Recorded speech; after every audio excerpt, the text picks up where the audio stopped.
I know that's hard to swallow, but wildlife comes last.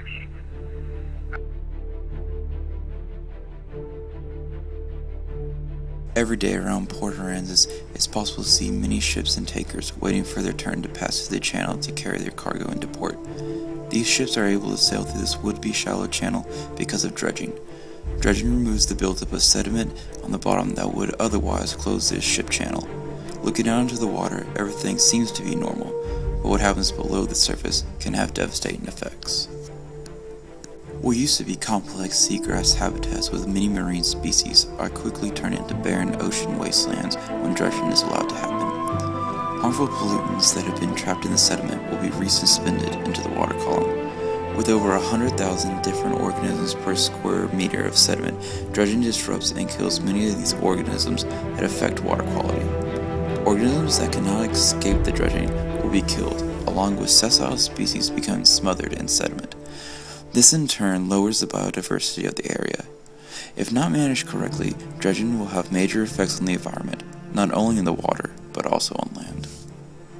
I know that when they come out and they dredge the channel, they literally pretty much just suck it up, and then they just either disperse it someplace else. So whatever marine life or animals are in that area is probably going to be sucked as well to a different area. Although dams are important for supplying power to communities upstream, these dams have restricted the volume of fresh water that once flowed into the Mission Aransas bays. These dams block nutrients and sediments that are crucial for maintaining environments further downstream. With the blockage of sediment, erosion of riverbeds become worse as there is no supplement to the sediment lost.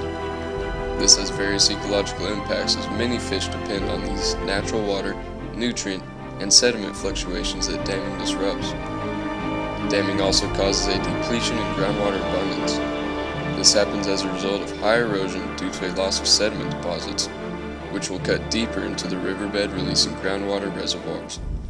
These reservoirs are important to not only marine plants and animals, but also for human needs that include irrigation and fresh water supply to the public. Worldwide, there's an estimated 3 to 6 times the amount of water behind dams than contained in rivers. This has had an enormous effect on the environment, as 50% of wetlands have been depleted, along with 20% of the world's freshwater species becoming extinct. The Aransas Wildlife Refuge has had a major incident with their freshwater input, which is crucial to maintain a healthy blue crab population, which is the main diet for one of the last whooping crane populations in the world. And flows were near natural, what they used to be. Cedar Bayou might not be closed, plugged up like it is today.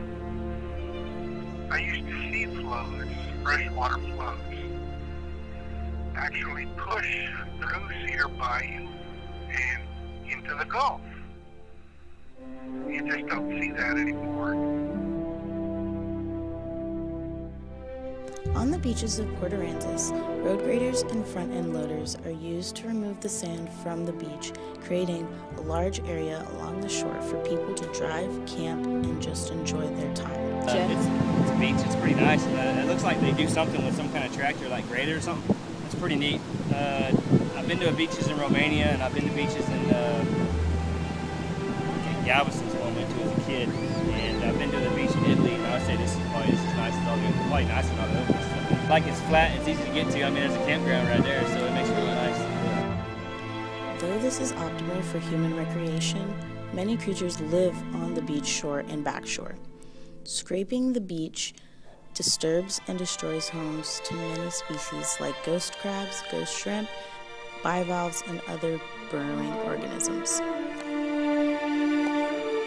Beaches that have been cleared of their sand have shown at least a 40% lower abundance level of ghost crabs in the area.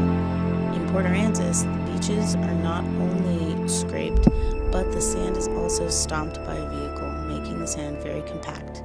This process not only inhibits creatures from establishing a long-term home in these areas, but may also kill the creatures already residing there. Clearing the beach also affects the dunes behind the beach as well, depositing sediment size that are not usually deposited by natural processes. This changes the stable structure of the dunes, which is important to serve as a habitat for different vegetation and terrestrial animals.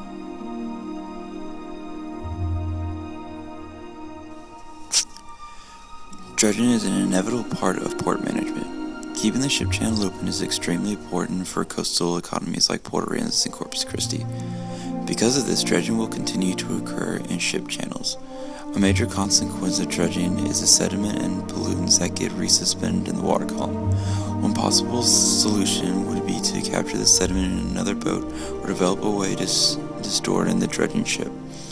The sediment could then be treated to remove any pollutants and be used to extend beach areas to limit the need for beach clearing. As more dams are built to ensure fresh water for urban and rural populations, less fresh water is available to enter delicate habitats like the estuaries around Port Aransas. One solution to limit the number of dams would be to increase water conservation awareness and practices in major urban areas further inland.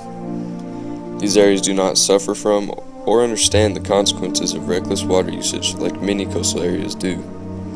Successful conservation efforts in major urban areas would go a long way to reducing reliance on dams for fresh water. Also, increased usage of wind and solar energy would further reduce the need for dams.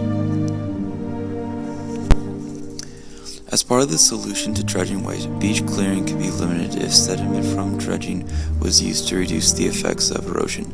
If erosion was not an immediate threat to homes near the beach, then there would be little need for beach clearing to occur. Wildlife comes dead last in the chain of priorities. Human use and consumption, ag needs, industrial needs, all come first. And what remains, if any?